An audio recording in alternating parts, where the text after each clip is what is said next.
What are the best roots, herbs, and things people can do to reduce anxiety and to help with insomnia?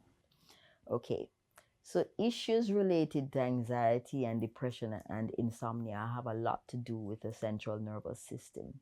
The central nervous system is the communication between the brain, the vagus nerve, and all of the organs.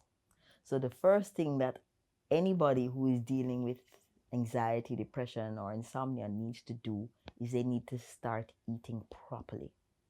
Because if you eat too much processed food, you're going to mess with your stomach, the vagus nerves end in the stomach. All the nourishment that you give yourself, the brain needs nutrients to be able to function well. So if the brain is starved of nutrients, then it's going to be sending incorrect signals to the rest of the organs in the body. So that's the main thing and the first thing. So anybody who is suffering from depression or anxiety or sleeplessness, they need to cut out sodas, cut out too much of the fruit juices, cut out coffee, yes, and those baked products, all those donuts and pastries and frosting and cake. That's the first thing you need to eliminate. Now, in terms of some of the herbs that you can use, you for the different people listening here, I'm going to go with the traditional Chinese medicine herbs first, and then I'm going to, for the Caribbean people, name off some of the Jamaican herbs that I'm familiar with that are nervines. Okay, so nervines and other chemicals or minerals that nourish the central nervous system. All right. So, in terms of traditional Chinese medicine, there are some herbs that are very good to nourish the central nervous system and soothe the central nervous system. And these include chamomile. Chamomile, everybody knows about chamomile. You can have chamomile tea. However, I'm going to name a slew of herbs that I recommend that people combine. And you don't have to combine all of them, 3 of them is fine.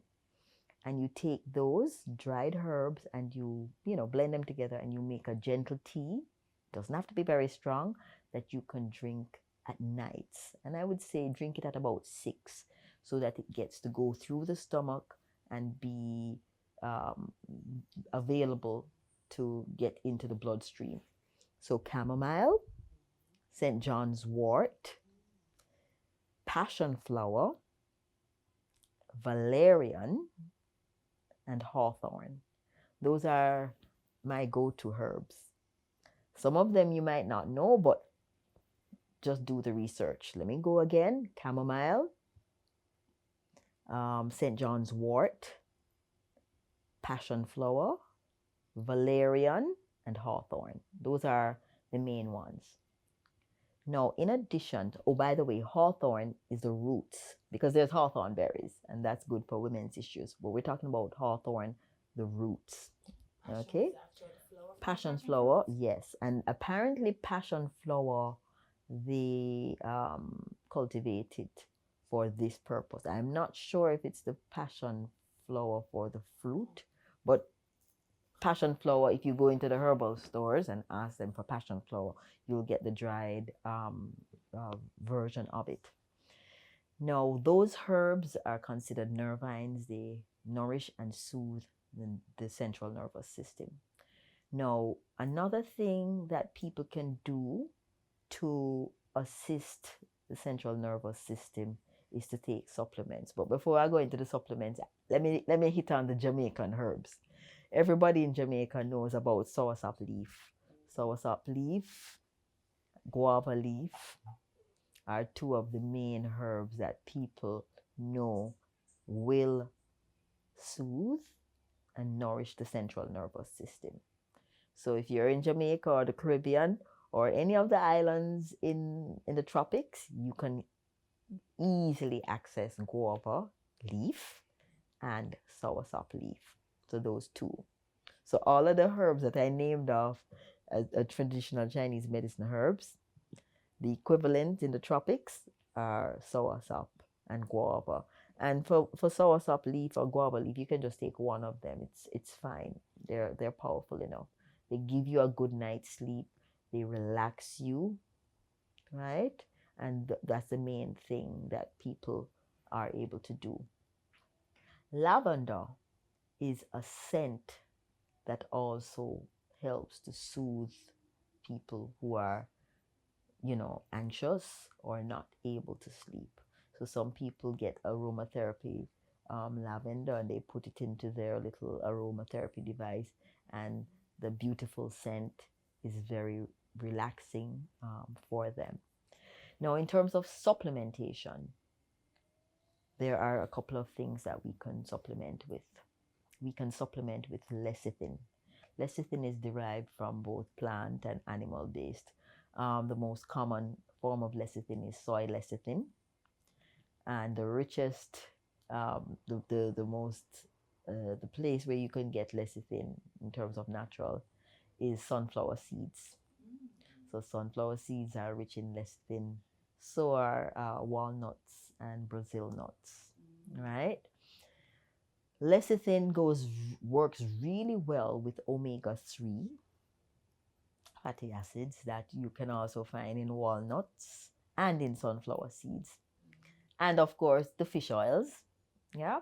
So if you find that you are really anxious or you're having issues with sleeplessness, you can add lecithin and omega-3 to your diet, and that will help to nourish and soothe the central nervous system. Now, another thing that is very good for cognition and nourishing the brain is a mineral called selenium. And selenium is good in assisting people with cognition. And a lot of people who are suffering from insomnia are usually people who do a lot of work. They are teachers, they are professors, they are CEOs and heads of organization. They have a lot of mental burden on their shoulders, and it is imperative that they supplement and nourish their central nervous system with either these teas or these mineral supplements, right? And those are the things that I think will help. Additionally, it is important to integrate exercise if you've not been exercising, because exercise also releases endorphins and other chemicals in the brain that help you to feel better. So exercise is absolutely critical, and getting enough sleep is also critical. There's nobody who is healthy and successful and gets no sleep. I've met a few people that come close, but eventually, you know what they say in Jamaica, you carry the water to the bucket go a well, the bucket must drop out. In other words, it can happen for a certain amount of time, especially when you're young, but it cannot be sustained up into old age. Yeah? You might have habits that allow you to be able to survive on 3 hours sleep, but believe you me, there is something else that you're losing when you lose that much sleep. Sleep deprivation is something that cannot be reversed or cured. So try to make sure that you're getting enough sleep. Those things also contribute to your anxiety levels, your depression issues, and your insomnia.